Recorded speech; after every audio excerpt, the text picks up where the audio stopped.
And you then have the situation that the United States sets out its national security policy document, kind of 20 or so pages, and the Russians say it aligns with much of what we perceive in the world. Yeah, it's a very strange document. I spent Saturday morning reading it, and it's a dog's dinner of a strategy document.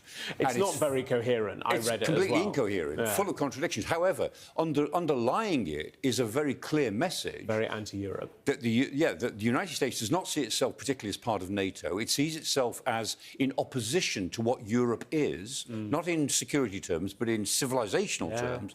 And it is a document of what's known as Christian nationalism.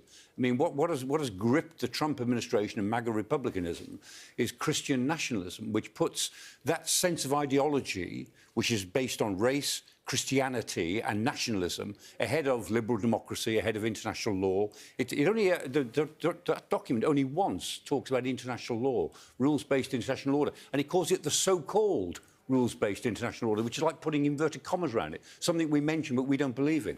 It pushes back against globalisation and globalism, globalist, and it calls the EU globalist. So it's a document that is based on Christian nationalist principles, which are very different to the way Europe is evolving in our own liberal democracy. And Ukraine is the crucible now of this difference in the transatlantic relationship. So the transatlantic relationship is now in deep, deep trouble, just as Ukraine is in deep trouble.